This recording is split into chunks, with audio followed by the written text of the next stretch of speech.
Hello twelfth class बच्चों, आप लोग रिवीजन में लगे हुए होंगे। फिजिक्स की 21 को एग्ज़ाम है, उसी को ध्यान में रखते हुए आप लोगों के लिए एक इम्पोर्टेंट टॉपिक लेके आया हूँ। कैपेसिटर से रिलेटेड है और आप लोगों के एग्जाम पॉइंट ऑफ व्यू से बहुत ही इंपॉर्टेंट है। ठीक है, तो उस कॉपी में आप लोग कैपेसिटर का हेडिंग डालो। डाइलेक्ट्रिक स्लैब की वजह से जो कैपेसिटेंस में चेंज आता है ना, उसको हम पढ़ते हैं बेटा। तो लिखो capacitance change due to dielectric slab, capacitance change due to dielectric slab. चलो स्टार्ट करते हैं। capacitance change due to dielectric slab, change due to dielectric slab। ध्यान से सुनना बच्चों,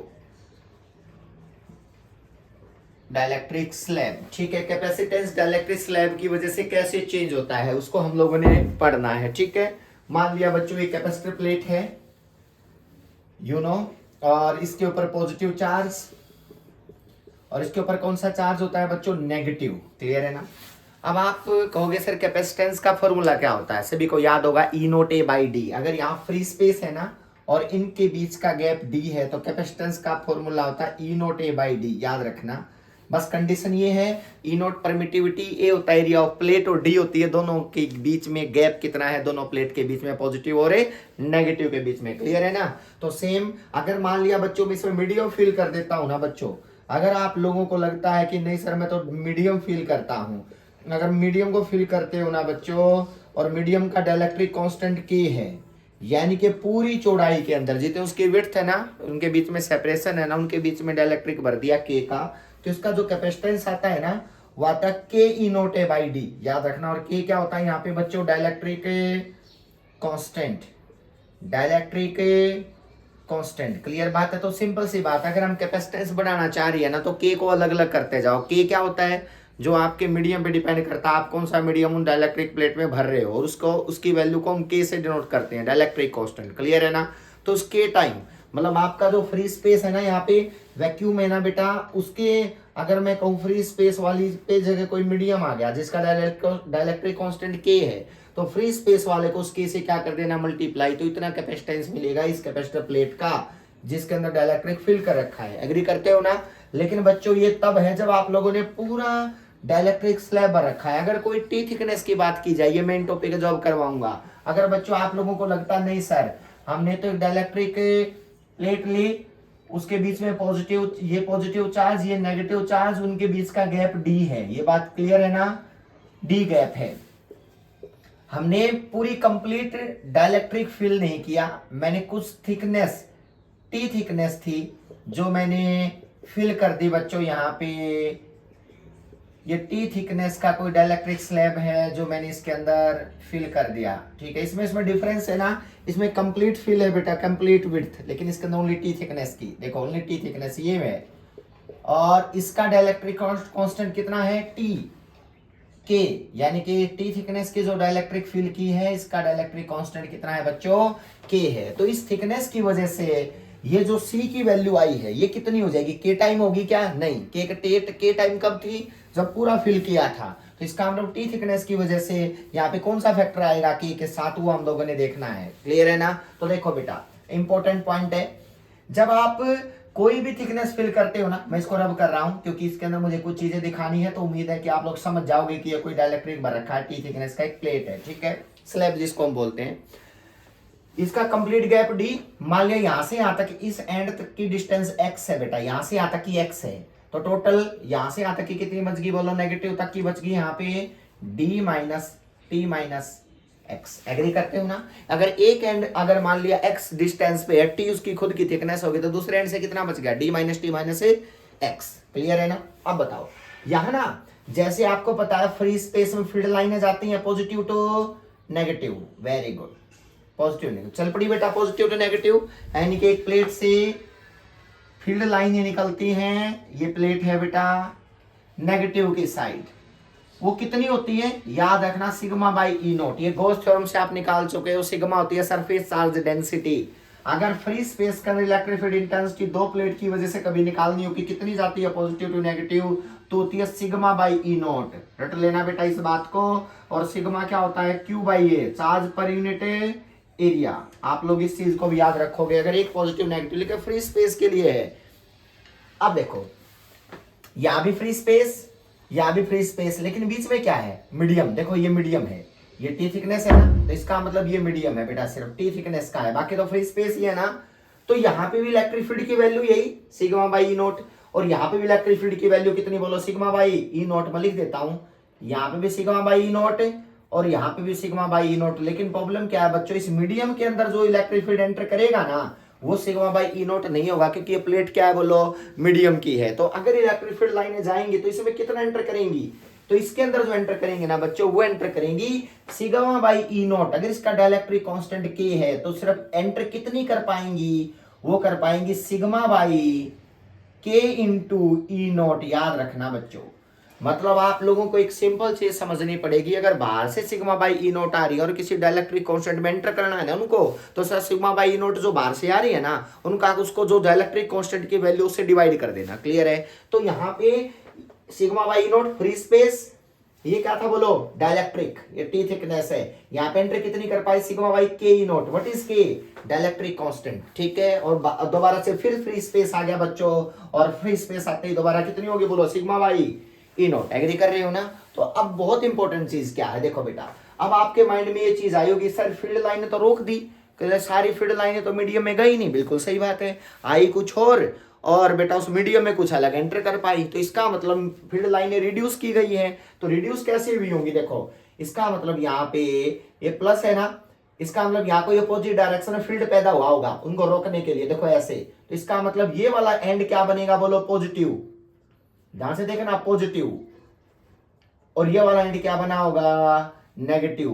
तब जाके लाइनें रुकी होंगी, ऑपोजिट फील्ड आया होगा डाइलेक्ट्रिक के अंदर, तभी तो बाहर वाली लाइनें अंदर वाली लाइनें से टकराएंगे, तभी तो कम हो जाएंगी। इसका मतलब अंदर अपना खुद का फील्ड भी पैदा किया होगा डाइलेक्ट्रिक ने इस डायरेक्शन में। तो इसका मतलब बाहर सिग्मा बाई ई नोट आई, अंदर वाले ने उसको रोका होगा, तो सिर्फ sigma by E note by के एंटर कर पाई, बाकी उसको ब्लॉक कर दिया। क्लियर है ना? तो आपसे पूछे कितनी ब्लॉक कर दी, तो आपको पता है ना कि कितनी ब्लॉक करी होंगी, सिग्मा बाई ई नोट में से sigma by K E note क्या कर दो, माइनस कर दो, कितना फील्ड लाइनों का क्या आएगा बोला, चेंज आया होगा ना बेटा डाइलेक्ट्रिक के अंदर, चेंज इन फील्ड लाइनें, change in field lines in dielectric. Clear है ना? अब सुनो सर, ठीक बात है, ये हम समझ गए कि बाहर से चीज फिलहाल आपने याद रखनी है, के टाइम डिवाइड। अब बताओ, अब ध्यान से देखो, ये प्लस ये माइनस, ये प्लस ये माइनस, तो देखो यहाँ पे तीन पोटेंशियल, तीन प्लेट जैसी हो रही है, फर्स्ट प्लेट, सेकंड प्लेट और थर्ड प्लेट, ये ऐसी बन गई बेटा, एक ये और एक ये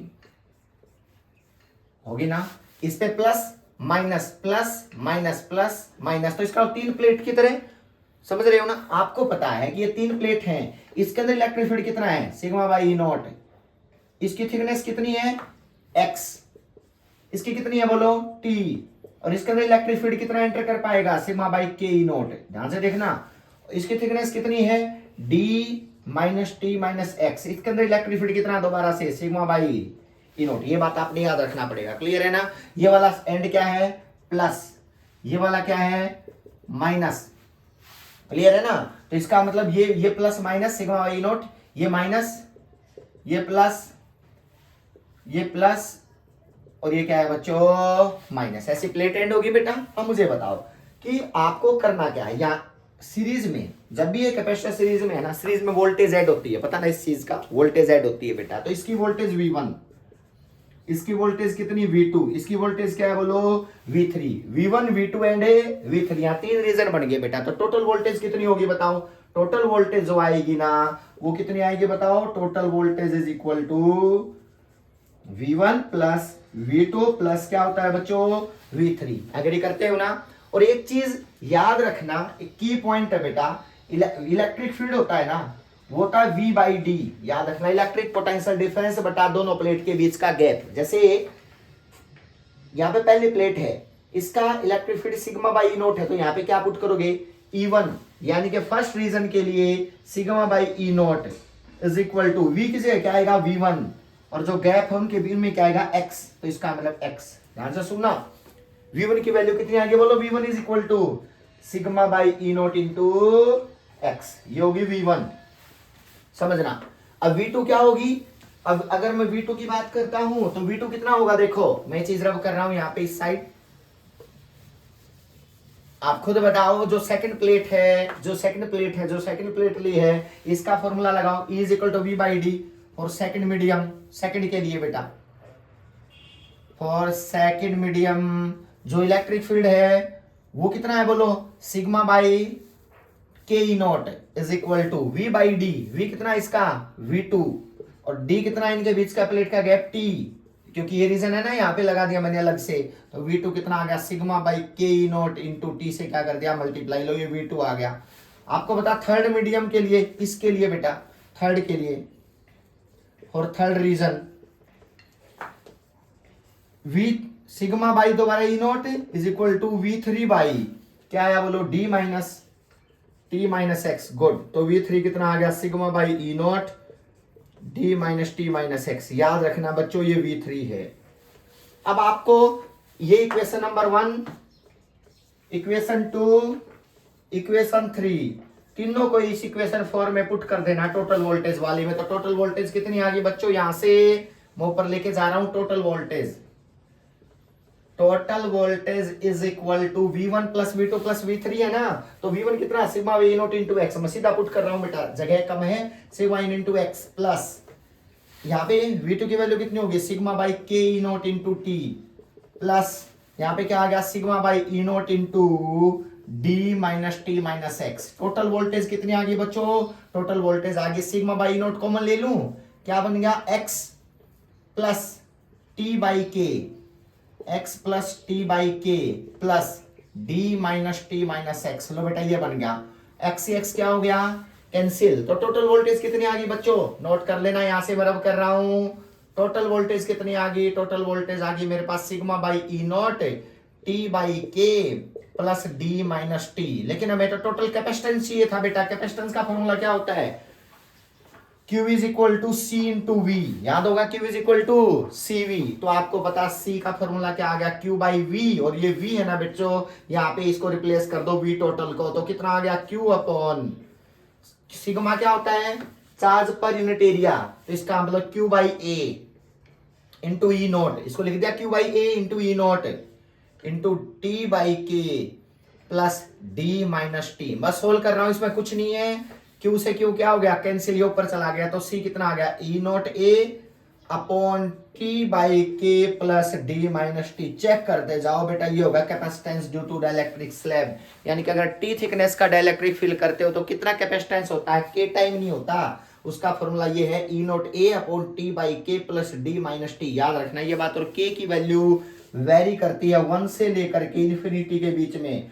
फ्री स्पेस के लिए 1 होता है और बच्चों मेटल के लिए इन्फिनिटी होता है, मेटल के लिए इन्फिनिटी, ये वर्ड याद रखना। K की वैल्यू कभी 1 से छोटे ही पॉसिबल नहीं है, तो इसलिए आप लोग यहाँ K की वैल्यू को जगह देते जाओगे, आपकी C की वैल्यू आती जाएगी। और आपको मैंने बताया कि 3 रीजन बनाने हैं, फील्ड लाइनें एंटर करेंगी और फील्ड लाइनें जो बाहर निकलेंगी मीडियम के अंदर एंटर करेंगे तो K से डिवाइड कर देना। फ्री स्पेस की फिक्स होती है sigma by E not. Sigma क्या होता है surface charge density Q by A, आप लोग पहले चैप्टर में पढ़ के आए हुए हो। तो ये चीजें टोटल वोल्टेज कितनी होगी V1 plus V2 plus V3 add करने के बाद आप लोगों का जो रिजल्ट आएगा थोड़ा सा, और ये फॉर्मूले याद रखना Q is equal to CV। ये फॉर्मूले याद होने चाहिए कि ये V बाई डी वाले, इनको स्टार लगा लेना। जो बार बार फॉर्मूले यूज होते हैं इलेक्ट्रिक फील्ड के बीच में, इलेक्ट्रिक पोटेंशियल के बीच में रिलेशन है। अगर कहीं मेटल भर दी, मेटल के लिए K कितना होता है बोलो, मेटल के लिए K की वैल्यू इन्फिनिटी, और 1 बाई इन्फिनिटी कितना होगा T बाई इन्फिनिटी 0। तो मेटल का कैपेसिटेंस कितना आ गया, ये मेटल होती ना,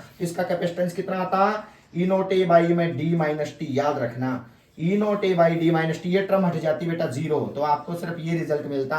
आपको अगर मेटल फिल कर रखी है तो T थिकनेस की बात समझ रहे हो ना, तो ये प्लस माइनस का गैप आपने समझना इंपॉर्टेंट टॉपिक है। आपको इस बेस न्यूमेरिकल भी दे सकते हैं एग्जाम के अंदर, ये डेरिवेशन डाइलेक्ट्रिक स्लैब वाला K टाइम मल्टीप्लाई कब होता है, अगर इतनी थिकनेस भर दी तो क्या इफेक्ट पड़ेगा। तो आपको एक सिंपल सी चीज याद रखनी है, कर लोगे ना। एक नए टॉपिक के साथ कल फिर आएंगे, रिवीजन है, अच्छे से करना बच्चों। मुश्किल नहीं है, फिजिक्स बहुत आसान है, लेकिन हम उस चीज़ को अच्छे से फॉर्मूलाज वगैरह को रिवाइज करोगे। क्लियर है ना। टेक केयर, बाय बच्चों, कल मिलते हैं एक नए टॉपिक के साथ, मेन टॉपिक के साथ बेटा।